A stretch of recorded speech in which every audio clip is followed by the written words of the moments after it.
Well, good morning. Welcome back to the "This Car's Too Good for the Likes of You" channel. Yeah, I know. Cracked my ass up when I read that. Anyway, so as you can see, it's not raining. We've already been out here and pissed with it a little bit. So we're going to get her set on the ground this morning. Those insert mufflers are absolutely no quieter than it was without the inserts in there. If it is, it's minimal. We may download the decibel app and just do a with and without comparison, standing 10 feet behind the car with it idling on the ground, just so we can see what the difference is. I'll bet it's not more than 4 or 5 decibels. It's still really loud.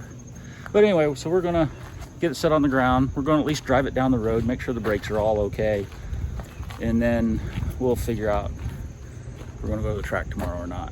Right now, I'm saying not. Anyway, let's get it set on the ground. Oh, this morning I drained some antifreeze out.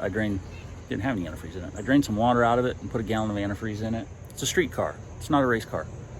It's gotta have antifreeze in it. If I don't do it now, I'll forget, and then we'll have one night where it'll get down to, we'll have a couple of nights in a row where it'll get down to like 20 degrees in 2 months, and I'll forget, and I'll come out some morning and there'll be a cord plug, frost plug laying on the ground underneath of the car. I've done that before. Babble, babble, babble. All right, let's get it set on the ground. Well, that's exciting.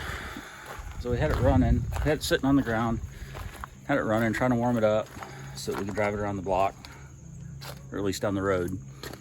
And, it died, and it started it, and it died, and it restarted, and was finally starting to get a little bit of heat in it. And it, I got a little too confident and tried to let it idle, and it died. And when I went to restart it, it like kicked back and sneezed and acted like it had a cylinder with no compression and did all kinds of weird crap. Like it was all out of time, and got my little trigger here out and hooked it up and hit the button, and sparks flew out of the positive battery post. All right, that's no good. So I jacked it up, crawled under the car, and starter's hot. Hot. All right, fine, starter's bad. It's been on there a long time, and then it sat for a lot of years, never getting used. So I went in the little building over here and grabbed another starter and put it on, and same thing, it won't turn over.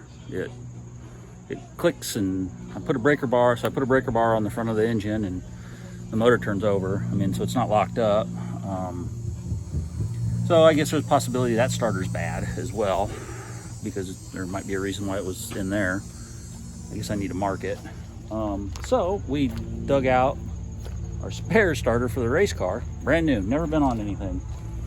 I've always carried a spare for it. So we're going to crawl under there and put that on the car and hope that fixes it. And if it doesn't, I don't know what the hell to do next. Anyway, aren't cars great?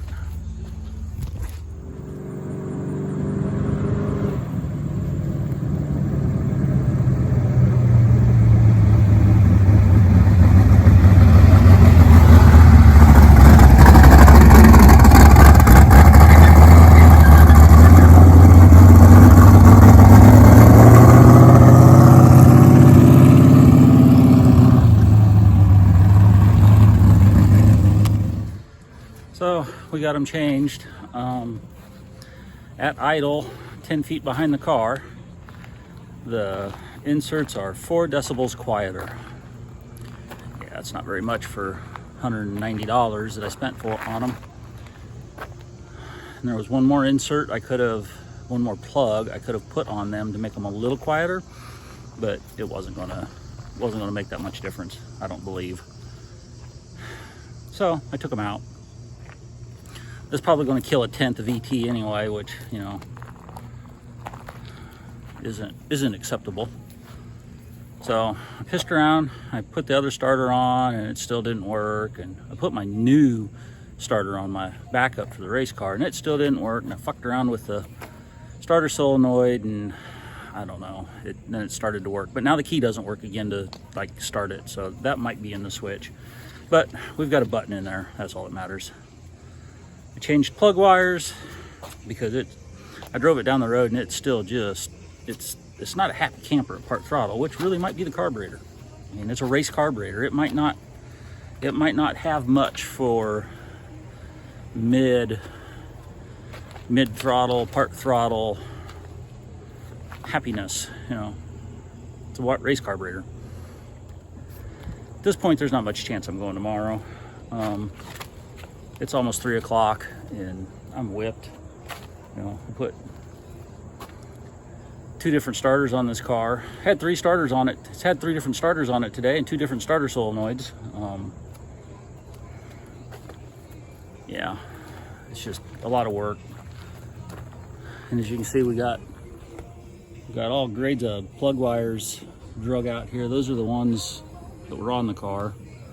Well, most of them. I think there's 2 of them that weren't. But anyway, I'm just kind of grasping at straws, trying to figure out why it still wants to run real ragged at part throttle. I did pull a plug when I come back and it looked a lot better, but that was, you know, just part throttle down and back, mile down the road, mile back. Brakes still pull to the left.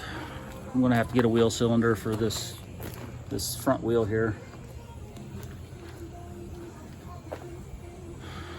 I don't know. I got nothing else at this point. I vacuumed it out just to try and clean it up because it looked like crap. Not counting all the mouse shit that was in there. Although it does not smell bad, so that's a big bonus. But anyway, that's probably gonna do it for me today. Do it for this episode. We